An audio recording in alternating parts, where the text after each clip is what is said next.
Nice to meet you, man. Nice to meet you too. I've told Mike a million times that I was a huge fanboy of Dutch Boy. Oh, From I was in this little tiny A corps called the Spartans from Vancouver, Washington, and okay. heroes, man. Like you were kind of like us in a way, but better. You were like this tiny line from a smaller corps that was just kicking ass, man. Every year, Dutch Boy was just nuts. Yeah. So I was sort of a fanboy of you and Dutch Boy. Oh, cool. I don't hear that many times. No. I always felt that Dutch Boy was almost a cadet's feeder corps, kind of. Yeah. It kind of prepared you guys, but you were already good. Yeah. To move on to, and then I think you did you do some stuff with Carolina Crown, maybe? I did. Yep. I did 5 years. Yeah, that's what I remember also, that those were really good years. Oh, yeah. Doing stuff. I was really psyched. I could kind of tell. You kind of, I feel, took them to a different thing. You took them to a different level. Yeah, thanks, man. Yeah, I had some good times there, man. All right, we got another one of your guys coming in. We'll see if you recognize this guy. Hey, guys. Oh, Willie Higgins. How's it going? Good. How you doing, man? Good. Long time no see. Yeah, right? You got the whole crowd coming in now.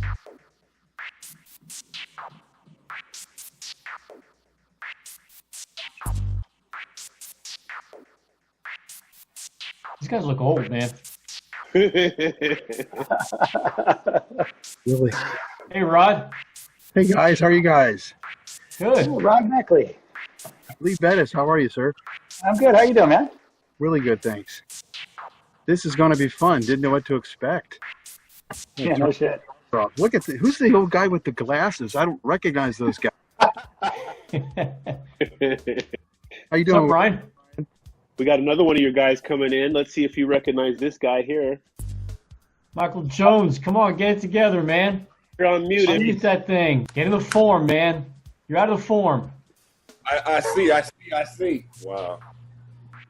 So, James, you introduced yourself? Yeah, well, no, we just started talking. Oh. Like I told you many times before, I sort of had a fanboy thing for Bettis and Dutch Boy. Oh, yeah. Yeah. So Dutch boy. I let him know about that. But yeah, I'm just, you know how it is when you first come in on the group. It'll be the same with us later today, that a lot of these cats, besides Tyrone, I haven't really seen them since then. I've spoken with cats and we've talked, but there's been, so I always like to see you guys come in, and it's always been the same about the first 10 minutes of shit talking, and getting on each other for a minute, and then we get down to business. I love seeing that. That's for me. We all have our little inside things, which is awesome. How can you respect a drum corps named after a supermarket, man? Come on. That's like marching in Stop and Shop or something. Yeah, Stop and Shop. They were hot. 87 Stop and Shop. While we wait, Hey, well, wait a second. Didn't we wear the Emerson shirts one year? Yeah, we did. And Kmart. We had flags. Remember the flags we had? Wasn't it 86? We didn't have uniforms, so they said, here, wear this shirt. Yeah. What year was it the Snares went out with the flags for retreat? You guys remember that? I think that was 88. It was 88, yeah. And we almost 88. died because we didn't realize you could put them down or something. We tried to hold them the whole time. Remember that? My arms were numb when I came off the field. I thought this would be the easiest thing. No drums, just a flag. I got to tell you guys, such a huge respect for you and the cadets and the thing we shared. I'm really honored and super happy that you even agreed to do this. It's a great thing, and it's really nice to see you guys, that we shared this thing together, and now we get to talk a little bit and work some stuff out. It's more on the Santa Clara end that we're working stuff out, but it's good to see you guys as well.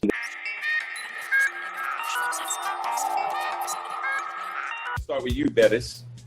Well, I marched in junior corps in Canada, a bunch of different little corps for about 8 years before I got to the cadets. So when I got to the cadets, I was already kind of seasoned on touring. I was seasoned on the whole drum corps thing. So that transition was easier for me, even though I was 17 basically when I got to the cadets in '87. Why the cadets? Well, funny story. I actually always wanted to go to the Vanguard. All the early 80s, all those lines like 82, 83 Vanguard, unbelievable drum lines. And I used to love Ralph's stuff. And then Hannum came along and I started following him. I came down in '87 and it was easier for me. Back then you had to move in, I think, in California. You had to move into, I think, Blue Devils. And I think the Vanguard too, you had to move down there. And I just couldn't commit to doing, leaving. And plus I was Canadian. I couldn't probably live down there anyways. So I basically committed to, going to school and being able to go to camps. And that's why I chose the cadets. Brian Fay. I had a long sort of preparation for the cadets. I spent a lot of time in junior corps, like Lee, fife and drum corps, drum and bugle corps in Queens and Long Island, New York. I met Michael Giambra in high school. He was another member of our high school band, but he also marched with my brother John at what was called the St. Matthias Blue Max, which was another Queens drum corps that had done some really cool stuff. And that's where we met the Saktic family, Jeff Saktic and John Saktic. And John Saktic and my brother went and played in the Crossmen, which was a great line to follow in the early 80s. By family nature, I was definitely a fan of the Crossmen. But like Lee had said, I also really, really adored and followed the Vanguard, even since I was a little kid. Well, I tried out for the cadets in '84. That's when I first met Willie and you, Mike. But I didn't feel ready, honestly. And that was, you'd just come off of '83, and I was thinking, man, what am I doing here? I'm from a little fife and drum corps. What am I doing here? I'm not ready. So I went and joined the Sunrisers Drum and Bugle Corps and really learned how to, I think get more prepared for the cadets. And then after marching 2 years in the Sunrisers, me and Jeff Saktic, who I met up again with at the Sunrisers, decided to jump over to the cadets. And '86 was such a fun year. I learned a lot from, especially from you three, Willie, Rod, and Mike. And I think, that was just an incredible experience and just set us up, for what might become after that. But the cadets were always an impressive organization. At least from the outside, they really, really looked professional on the field, and really, really glad to have been part of it. There were two drum corps area growing up that were champions in their day. We had the York White Roses, and that's where I started when it was a junior corps. They actually had some financial things and changed their name to the 87th Volunteers. I spent a year and a half with those guys. Never made it to the snare line. I played bass drum, and eventually moved on to the Hanover Lancers. And the Hanover Lancers in their day, they were like the RCA champs in the 1977, 78. And like Brian said, back at that time, the Crossmen were like one of the big local corps in South Pennsylvania that I just loved to watch. And I was all about the Crossmen. And we found out in 1982, I guess Tom Hannum wrote our book in the Hanover Lancers, and they invited him to come down and teach it. I wanted to be in the Crossmen so bad. It was all about the Crossmen. I loved the 82 Crossmen line and, Russian Christmas music and all that stuff. It was just great.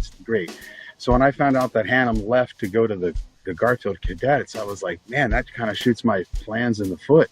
But I want to be where Hannum is, because I loved his music, I loved his writing, and I loved the fact that I kind of had a connection there a little bit.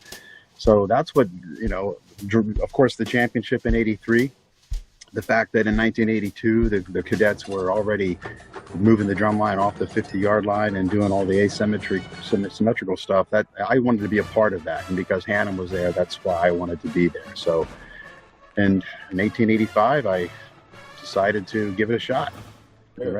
It's funny.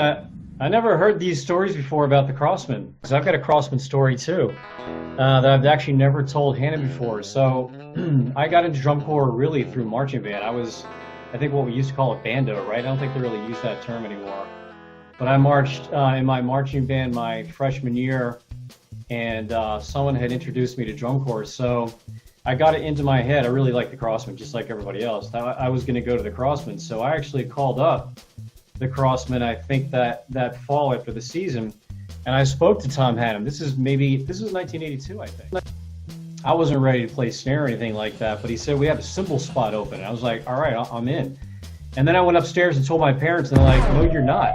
You're not doing that. I had the whole thing set up. So I had to walk downstairs to my bedroom, call Hannum up and say, I was just kidding. I really can't do this. I've never told Hannum that story before. I went to DCI East, I think, in '83, and I was blown away by the cadets that year, just like everybody else.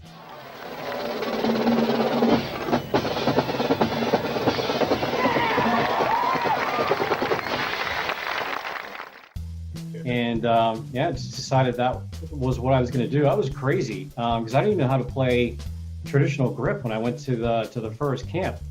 Wow. They taught me how to play traditional grip. Man, that's how crazy drum corps used to be. People used to walk in like that and really just didn't know what they were doing.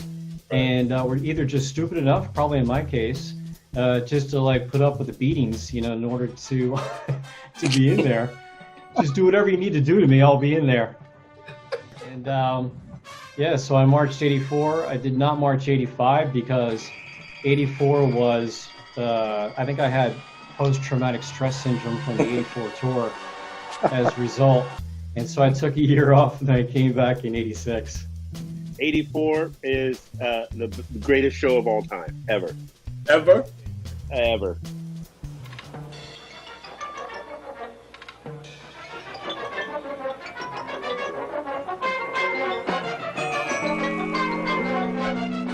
Senior corps were for the cats who aged out, but it seems like on the East Coast, you would go either way. Is that true? I felt it was at that time, it was odd. Me, Jeff, and there was maybe 2 or 3 other guys, a few of which did join us in the cadets, who were in our teens, 15, 16, 17. It was kind of weird then because, and I'm surprised my parents let me do it, because everyone else was old and drinking. And you learned a lot. They put me right next to the senior guy in the Sunrisers, Larry Visconti. I remember him like it was yesterday. And I literally stood next to him and did whatever he said. If he said, go to the bathroom, I went to the bathroom. If he said, move this direction, that direction, you're playing it wrong, whatever. I just listened to every word he said for basically 2 years. Because my dad had to drive me to the practices all the time, he figured he might as well play. So he picked up the number 4 bass drum. So he played bass drum, and because he played a little bit of music in middle school and all that stuff. But I remember him telling me, and at the time I didn't get it, but he'd say, man, I had no idea it takes that much beer to run a drum corps.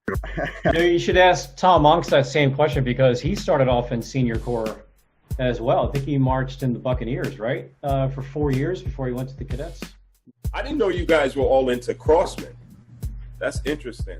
The Crossman, to me, seem like it's a thread that goes through the cadets a little bit.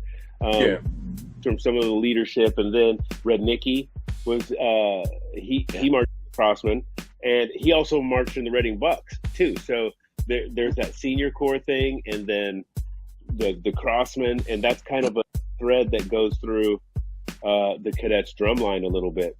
Their drum line was incredible. The corps was okay; they're pretty good, but their drum line was sick. And then they kind of produce other people that go on to do other things.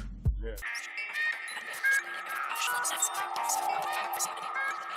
There were only 6 of us in '86. Yeah. I remember that as being one of the funnest years I think I marched in the corps, actually. We didn't do very well standings wise, but we had a great time though. I feel like that was the year that we all sort of gelled together. Yeah. As a group. We just kind of, played hard and had a good time all the way through the season. I loved that year. Like 6-hour drill rehearsals with no sectional time in the day because they were trying to figure all that stuff out.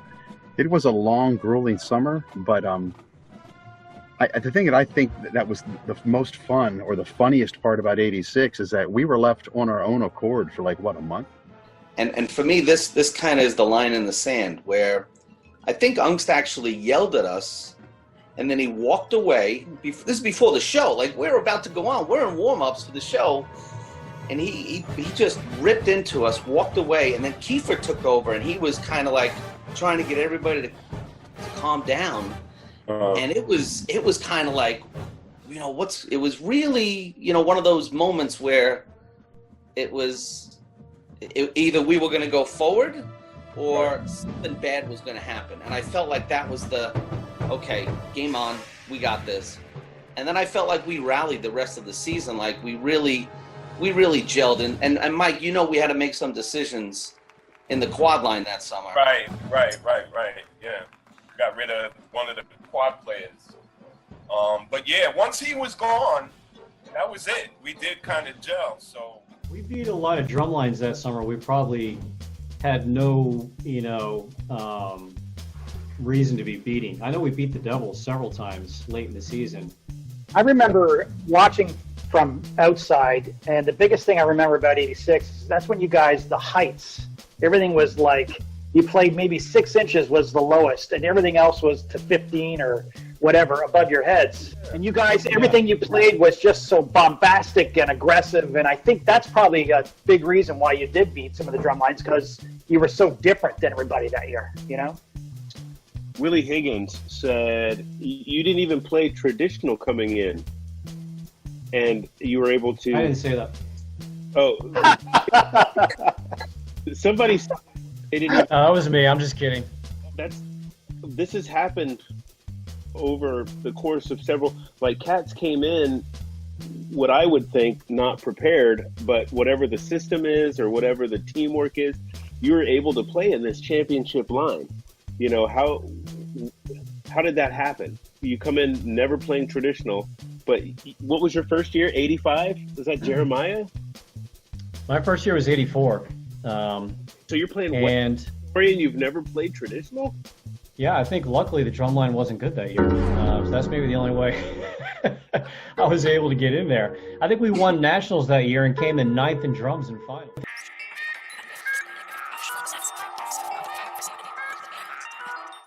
I think part of it was that, you know, the cadets always had this thing where if you were willing to kind of put in the work, they would take you. I think that was the number one thing that really we used to look for. There just wasn't a lot of talent, I think, coming into the cadets. You know, it's different than the West Coast. All the people who could play for the most part were going out to the West Coast. We took people who, you know, wanted to work and who wanted to learn.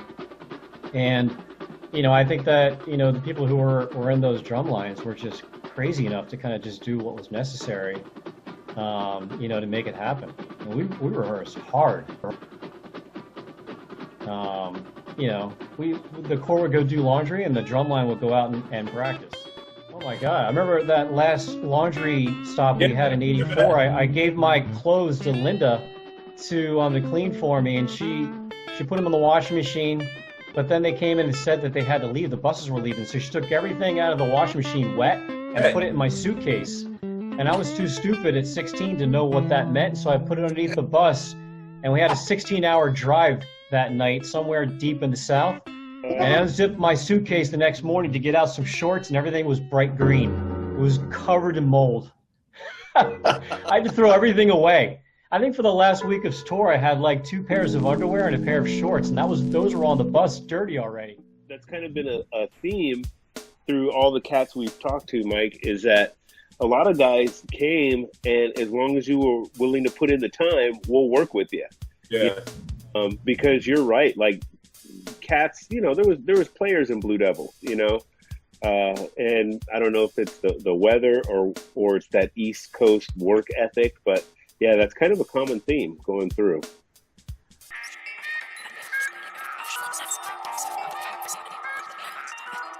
what was it like playing Hannum's book, and what were some of the challenges? Because I think we got accused, or we do get accused of playing simple.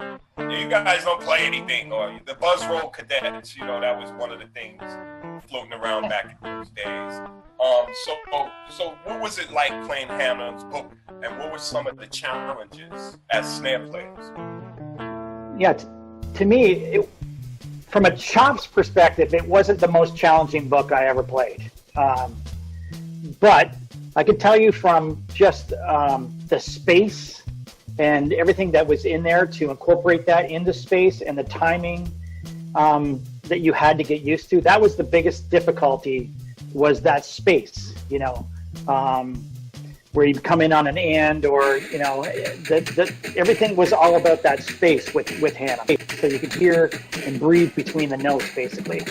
That was the biggest thing I felt playing his books. I mean, it wasn't the hardest thing in the world. I mean, I played many harder books coming in, but I think with that and the quality of sound that we always constantly worked on, and how to play, at that time, double stroke rolls or even flams and different things. We would work for hours on that quality of sound, making sure that all of us were gripping in and contributing to the balance of the line. So that was the biggest thing, I think, with Hannum's books.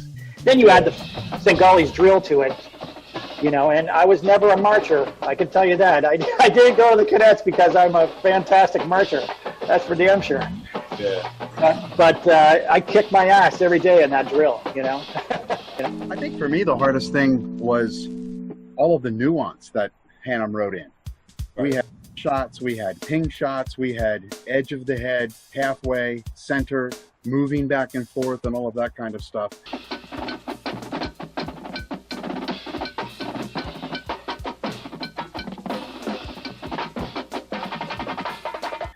And of course, coming from where I came from, I guess maybe we all had a little bit of shock in this regard. I just was not used to somebody going right into the music looking for such fine details.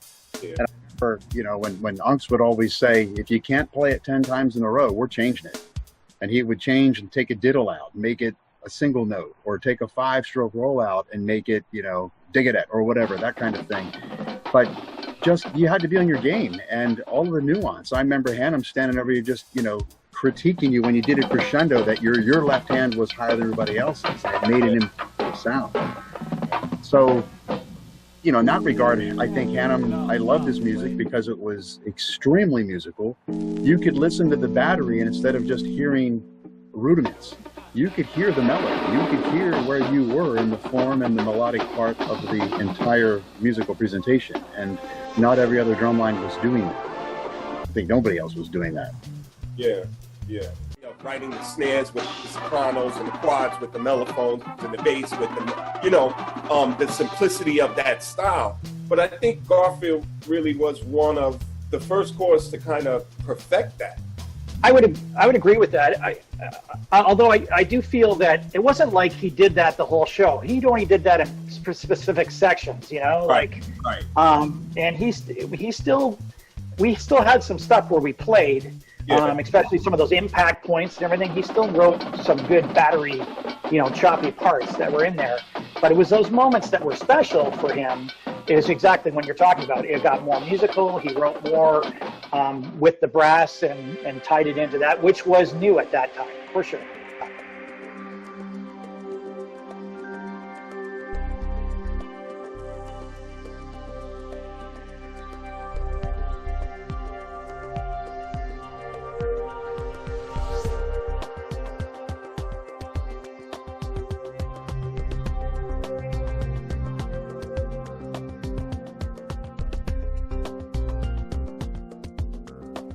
"30 After 30, the most talked about